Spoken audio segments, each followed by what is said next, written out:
Hi guys, a very disappointing day for India today. For two-thirds of the day, we were right in the game. Yashasvi Jaiswal and Rishabh Pant were batting beautifully, they were batting confidently. But post tea in the third session, everything fell apart. And it seemed to me like as if the TV umpire was wearing an Australian jersey today.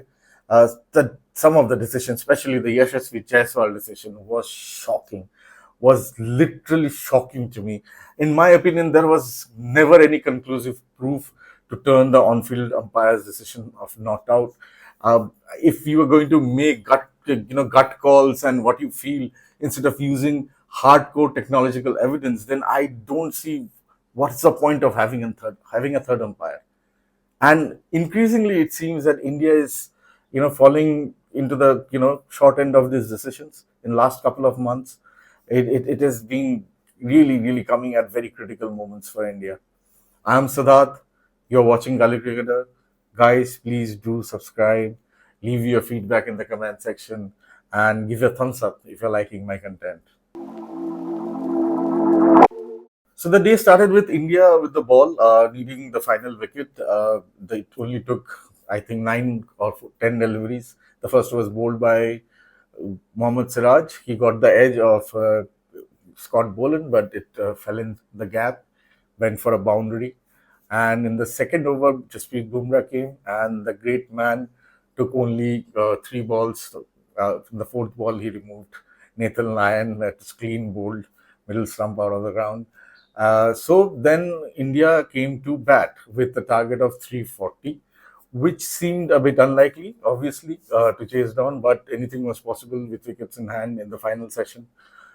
India started the batting session very well. I felt today Rohit Sharma looked the best in the tour, though he at the end of the day didn't score much.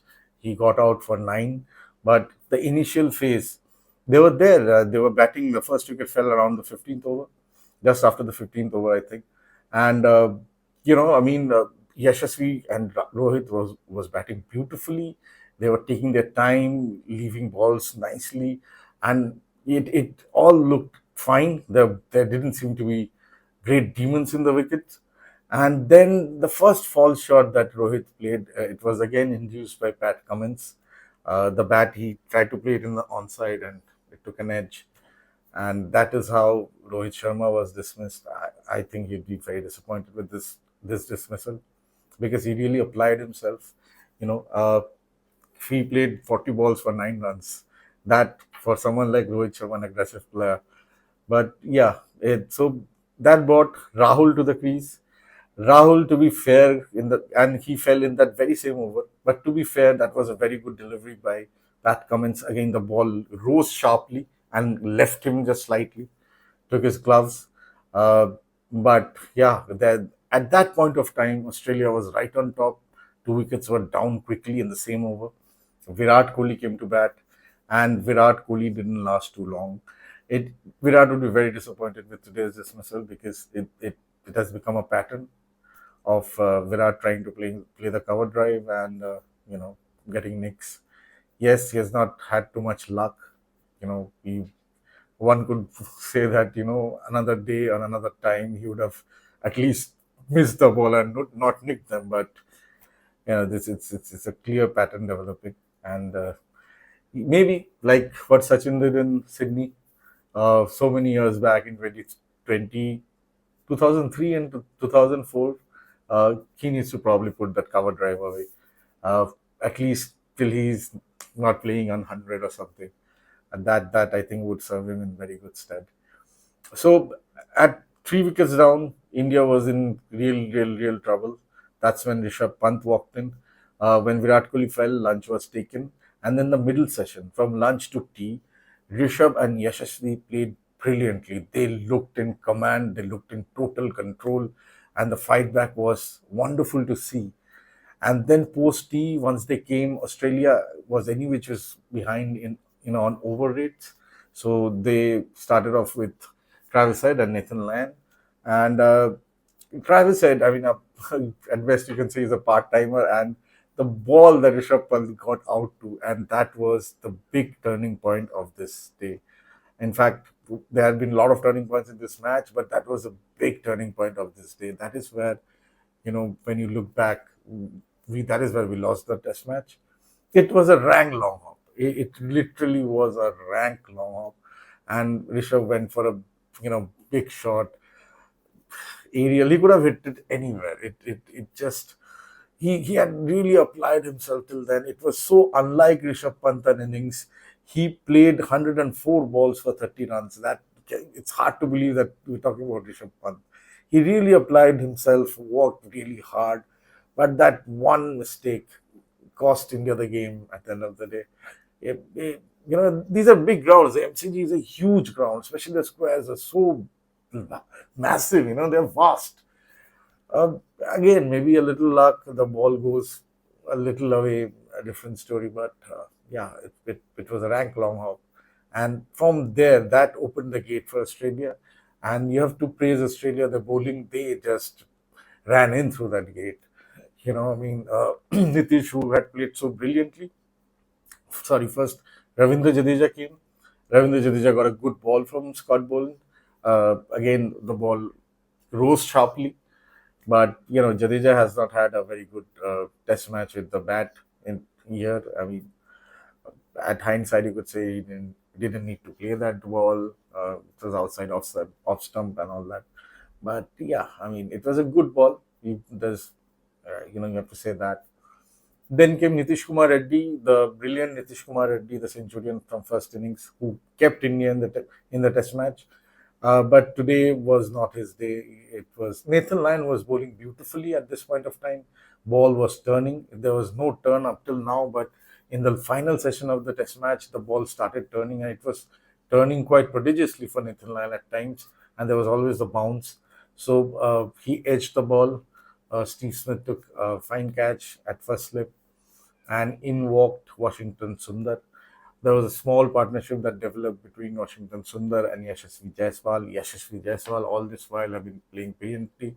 There have been some phases when, for 2-3 balls, I felt his concentration lapsed a bit. He tried a few shots, and in between, Australia tried the ploy of putting Sam Constas, at short mid off, and he kept on chattering, jabbering, and that created one incident in the day when Yashasvi just told him to shut up and not hamper his concentration while he's about to play the ball. But yeah, he was there. He was uh, in his face, continuously going on. As the wicket kept falling, the Australian chatter grew louder, and there were all the men around the bat. The moment Australia realized that, the moment Rishabh Pant actually got out, they realized that they can't lose the match anymore. The best India could do was get a draw out of it. And so suddenly they were no longer afraid. And suddenly there was no run saving positions as such. Everyone was in. There was a lot of chatter. It was typical hard grind test cricket with pressure being built on the new batters that were coming in. But Washi, to his credit, played beautifully. He left the balls well, and he defended very well. So a small partnership developed between the two. That's when Pat Cummins came to bowl again, and herein came the biggest moment for me in this Test match. And again, it was a short ball. Excuse me. It was a slower short ball, and Yashasvi tried to play the hook shot, and umpire did not. They went for it. Umpire didn't give it out, and they took the review. And in the review, there was, for the life of me, there was no conclusive evidence, because you see the ball deviating a bit. You just see in the visuals the ball deviating a bit, but ball can deviate, and generally does deviate in places like England, Australia, South Africa, New Zealand. After passing the bat, it happens all the time that ball swings more. And so for me, there was no conclusive evidence, because when Sneeko was called for, there was no spike on Sneeko, and the on-field umpire decision was not out. Despite of it all, it was given out. It was astonishing. It was shocking. I hope Yashasvi doesn't get a reprimand for this, because he went to the umpires and asked what is going on. And I thought he had all the right to do it, because it really was a shocking decision. It was a decision by the third umpire that I think left everybody, you know, in guessing, because it's guesswork. At the end of the day, if the umpire's logic behind it is that he thinks that the ball brushed his thumb, his gloves, what is this? Third umpiring is not about gut call, what you think, what you feel. It is about having absolute evidence, credible evidence to say this is this or this is that. And in my opinion, there was never any credible evidence, enough evidence to suggest that he absolutely hit the ball. And as per the cricketing laws, the cricketing rules, if there is even an iota of doubt, that the benefit of it should go to the batsman. And for the life of me, I can't understand why that did not happen today. It was really shocking to me. The umpire's name is Saikat. Saikat, yes. Some Sharfodullah Saikat, and I don't know. I think he's a Bangladeshi umpire. Uh, this smacked of something else is what I can say, and that then became the second turning point of this test match. Because keep in mind, guys, Washington Sundar is not out. Washington Sundar was the last man standing, and at this point, Yashasvi Jaiswal was playing on 84. He was playing beautifully.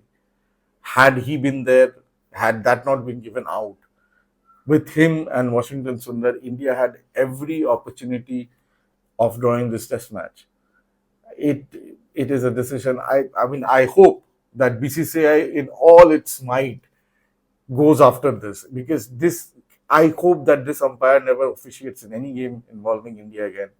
This BCCI should take note of this, and you know just look after the cricketers, look after Indian cricket. I mean, this is absurd, and this is the third time this has happened in the last couple of months.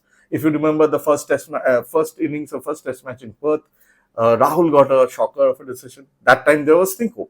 This time, and though it was clearly, the visual evidence showed he clearly hit the pad, but there was a spike on the Sneeko and it was given out. This time round, there was no spike on the Sneeko. How and why was this given out? This this is astonishing for me, and this should be dealt with, and this should be dealt with properly by BCCI. They should take it up. That's all I can say about this. So that is when the test match, completely went in Australia's hands and Australia's grasp. The wickets from there on, Akashdeep came. He didn't survive too long. He, in my opinion, had a horrible test match. Then came Bumrah. Bumrah got an edge, slip, the catch to slips. It was simple catch practice. And then finally, Mohammad Siraj, who came and didn't last too long. He was at Judge LBW against Nathan Lyon, who, in fairness, bowled brilliantly in that final session. But the story of the day for me was that umpiring decision. The very point of having a TV umpire is to make sure that horrendous, howlers don't happen. And this for me is bigger than a howler, because I do not understand what's the point of technology if an umpire is going to go by his gut feel. Because there are so many cameras taking photographs, there can always be illusion. You cannot completely confidently and with 100% conviction say that that is exactly what happened, because there was no technical evidence to back it up. This was, it smelled really fishy for me. And you make your own conclusions about it. And guys, please, in the feedback, let me know. And if there is anything in and around this in the rule book that I've missed, please do let me know. But that is where India lost the test match. So overall, I would say it was a disappointing test match for India, because I think in key moments we missed a lot of opportunities. Yesterday, again, that 90 for 6 or 91 for 6, Australia was down, and the lead was 196 or something like that. 91 for 6 they were. And from there, to allow them to come to where they have come, Yeah, I mean, those missed opportunities, missed catches yesterday, three catches, especially the second one that Yashasvi missed of Labuschagne.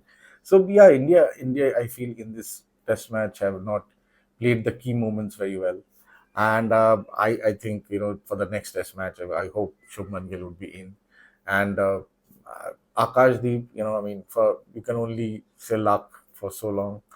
I I would play someone else. I would play Farhad Rana, if for nothing else, at least for that 10 kilometer of pace that he brings in. So that is where things stand, guys. I will see you down the road in a few days' time. The next Test match, the New Year's Test match at Sydney Cricket Ground, SCG, starts from 3rd of January. So I will come in a couple of days' time to you with the preview of that match. Thanks for watching, guys. Do subscribe and leave your feedback in the comment section.